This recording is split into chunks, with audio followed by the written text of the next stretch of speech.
கிறிஸ்துவுக்குள் பிரியமானவர்களுக்கு சமாதானம் உண்டாவதாக. இன்னைக்கு சகோதரத்துவம் பற்றின பாகம் 2 பற்றி தான் பார்க்க போகிறோம். மூல வாக்கியமாக எடுத்துக்கொள்வது, நீங்கள் ஒருவருக்கொருவர் அன்பு உள்ளவர்களாயிருங்கள், பரஸ்பரம் மரியாதை செலுத்துதலில் முன்னேறுங்கள். ரோமர் 12ஆம் அதிகாரம் 10ஆம் வசனம்.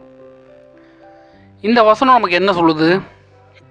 நீங்கள் ஒருவருக்கொருவர் அன்பு உள்ளவர்களாயிருங்கள், பரஸ்பரம் மரியாதை செலுத்துதலில் முன்னேறுங்கள். சகோதரத்துவம் என்பது கருணை, அன்பு, ஒருமைப்பாடு மற்றும் பரஸ்பரம் உதவுதல் என்பதை குறிக்கிறது. இயேசு கிறிஸ்து நம்மை ஒன்றுபட்ட குடும்பமாக இருக்க அழைக்கிறார். இன்றைய உலகில் பாகுபாடு, பகைமை அதிகரிக்கும் போது உண்மையான சகோதரத்துவம் தேவையான ஒன்றாக மாறியுள்ளது. உண்மையான சகோதரத்துவம் அன்பு கொண்டிருங்கள். இயேசு கூறினார், நான் உங்களிடம் அன்பு வைத்ததைப் போல நீங்கள் ஒருவருக்கொருவர் அன்பு கொள்ளுங்கள். யோவான் 15:12ஆம் வசனம். உதவிக்கரம் நீட்டுங்கள்.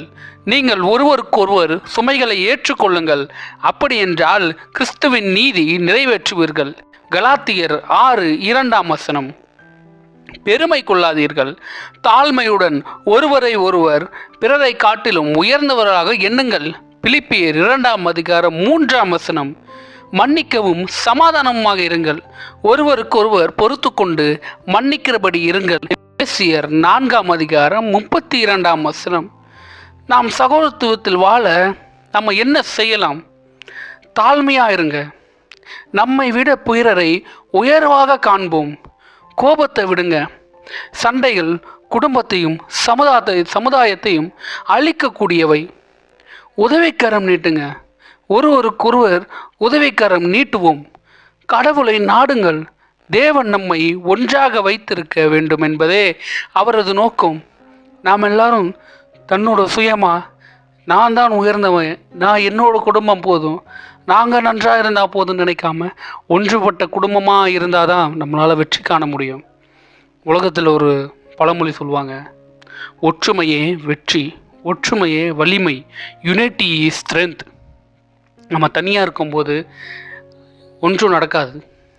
எருமை கூட்டங்கள் 12 எருமை மாடுகள் ஒன்றாக இருக்கும்போது சிங்கத்தால் ஒன்றுமே செய்ய முடியல. ஆனால் அவையெல்லாம் நான் உண்டு, எனக்குன்னு ஒரு தனியான ஒரு மாடு இருக்குது, எனக்குன்னு ஒரு குடும்பம் இருக்குது அப்படின்னு தனித்தனியாக போனதுனால சிங்கம் ஒவ்வொரு மாடாக அடித்து தின்னது. அதை நம்ம ஞாபகம் வச்சுப்போம். சகோதரத்துவம் என்பது தேவனுடைய ஆசீர்வாதம். நாம் ஒற்றுமையுடனும் அன்புடனும் சமாதானத்துடனும் வாழும்போது தேவனுடைய கிருபை நம் மீது இருக்கும். சகோதரத்துவம் கொண்ட வாழ்வு இனிமையானதாகவும் ஆசீர்வாதமானதாகவும் இருக்கிறது என்று சங்கீதக்காரன் 133 1ஆம் வசனத்தில் சொல்லுகிறார். ஆமேன். ஒற்றுமையே வலிமை. நீரே தேவன், சர்வமும் வணங்கிடும் ராஜன் நீரே, பரிசுத்த